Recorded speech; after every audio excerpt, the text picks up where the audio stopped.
Em nome do Pai, do Filho e do Espírito Santo. Amém. Palavra da salvação. Bem-vindo, meu irmão, bem-vinda, minha irmã. Este é um momento especial do nosso dia, quando nós reservamos para escutar a voz do Senhor, que nos fala através da Sagrada Escritura. Nós o escutamos com o desejo de colocar em prática a sua palavra. É o apóstolo Tiago quem nos exorta: sede praticantes da palavra de Deus e não meros ouvintes. Meu irmão e minha irmã, eu te convido a fazer deste momento um momento da graça.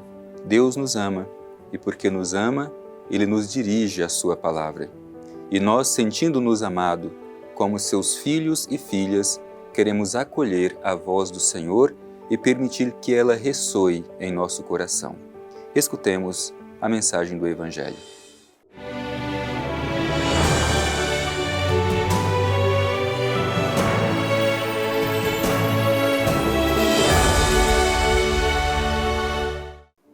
Proclamação do Evangelho de Jesus Cristo segundo Mateus. Glória a vós, Senhor. Vendo Jesus que estava cercado de grandes multidões, ordenou que partissem para outra margem. Então chegou-se a ele um escriba e disse: Mestre, eu te seguirei para onde quer que vás. Ao que Jesus respondeu: As raposas têm tocas, e as aves do céu ninhos, mas o Filho do Homem não tem onde reclinar a cabeça. Outro dos discípulos lhe disse: Senhor, permite-me ir primeiro enterrar meu pai. Mas Jesus lhe respondeu: Segue-me e deixe que os mortos enterrem seus mortos. Palavra da salvação. Glória a vós, Senhor. Meu irmão, minha irmã, a mensagem do Evangelho que nós escutamos hoje deseja interpelar a vida de cada um de nós sobre o seguimento de nosso Senhor Jesus Cristo. O seguimento de Jesus é exigente. E será que nós temos disposição para acolher as exigências do seguimento do Senhor? Nós dizemos ser cristãos, seguidores de Jesus. Mas será que estamos, de fato, vivendo essa disponibilidade que o Evangelho exige para quem deseja seguir Jesus? Para contextualizar esse trecho do Evangelho que nós escutamos, é importante recordar: Jesus está em pleno exercício do seu ministério. Até aqui, ele tem passado por toda aquela região, curando os enfermos, expulsando os espíritos impuros e trazendo de volta a dignidade das pessoas que estavam marginalizadas e excluídas. E é neste contexto que escutamos o trecho do Evangelho que foi proclamado. Vendo Jesus que estava cercado de grandes multidões, ordenou que partissem para outra margem. Primeira coisa que é importante da gente sublinhar: as multidões que acorrem até Jesus. O ensinamento de Jesus, a sua palavra, atraía as multidões, desejosas de escutá-lo, de alimentar-se das palavras proferidas por Jesus, que libertava, que curava, que animava e que trazia esperança. Este é o primeiro elemento. A palavra de Jesus atrai as multidões. E aí precisamos nos perguntar: nós nos sentimos atraídos hoje pela palavra de Jesus?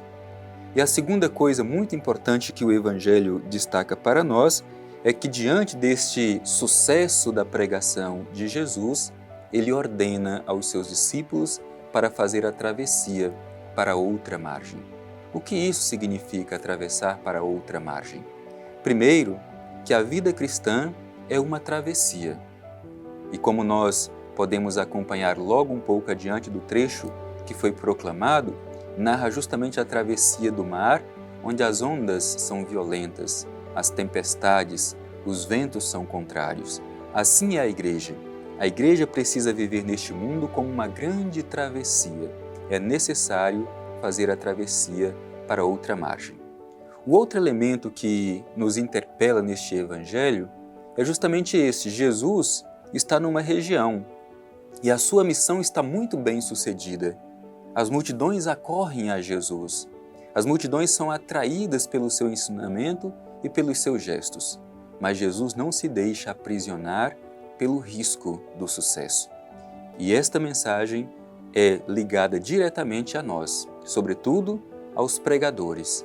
Não podemos permitir que o sucesso roube a nossa disponibilidade missionária. E infelizmente, meu irmão e minha irmã, muitas vezes nós somos seduzidos pelo sucesso e por isso perdemos a nossa disponibilidade missionária. É nesse sentido que nós também devemos acolher esta ordem de Jesus. É preciso, é necessário atravessar para outra margem. Portanto, não deixemos que o risco do sucesso roube a nossa disponibilidade missionária.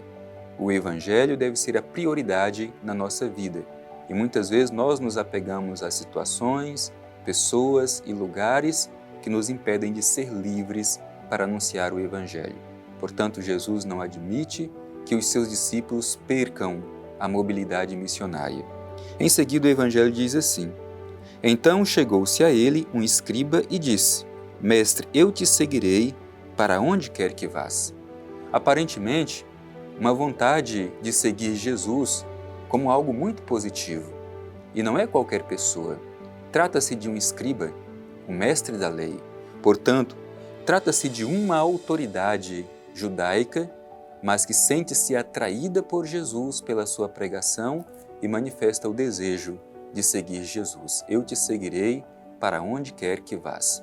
Mas vejamos bem, Jesus não ilude aqueles que querem segui-lo. Por isso Jesus fala da exigência. O que Jesus responde a este que deseja segui-lo?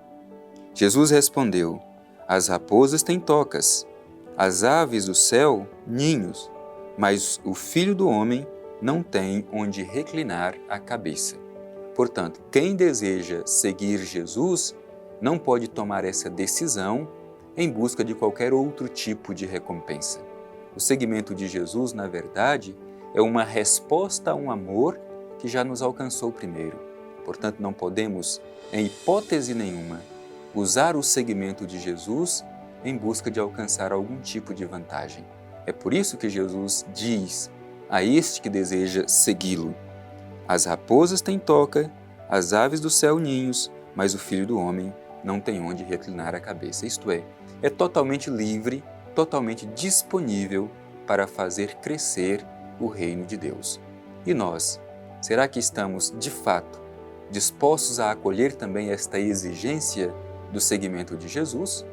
Em seguida diz o Evangelho: Outro dos discípulos lhe disse: Senhor, permite-me ir primeiro enterrar meu pai. Aliás, antes ele diz que quer seguir Jesus, mas pediu para primeiro enterrar o seu pai. Esta é uma necessidade, aliás, uma obrigação sagrada, o filho de sepultar os pais. Por isso pede a Jesus, mesmo diante do desejo de segui-lo, de antes sepultar o pai. Mas o que Jesus responde a esse discípulo? Deixe que os mortos enterrem seus mortos. Segue-me.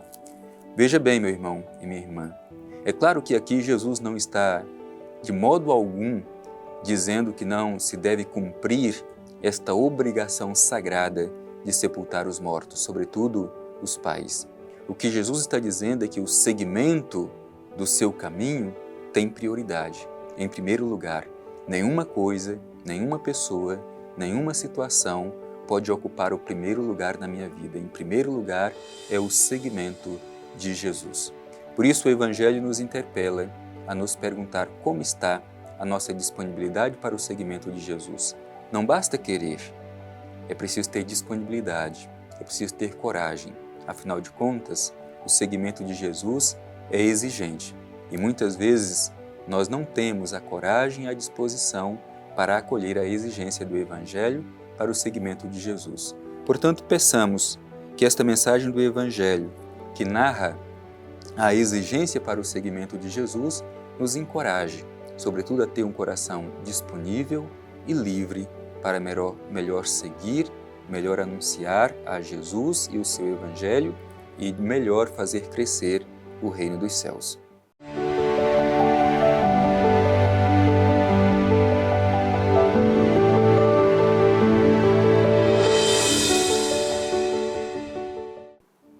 Meu querido irmão, minha querida irmã, o Evangelho de hoje nos interpela a nos livrar de qualquer coisa, pessoa ou lugar que nos impede de ser livres para o seguimento de Jesus.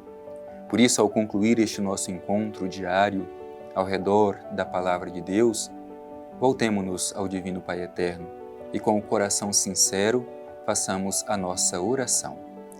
Divino Pai Eterno, Deus de amor e misericórdia, te agradecemos por esta oportunidade de estarmos aqui hoje, mais uma vez, ao redor da Palavra. E te pedimos, Pai Eterno, que saibamos colocar em prática a palavra que terminamos de ouvir. Sobretudo, Pai, envia sobre nós a luz e a força do Teu Espírito, para que tenhamos a disponibilidade missionária para acolher as exigências do Evangelho para o seguimento de Jesus. Coração disponível para que Jesus ocupe primeiro lugar em nosso coração. Assim seja. Amém.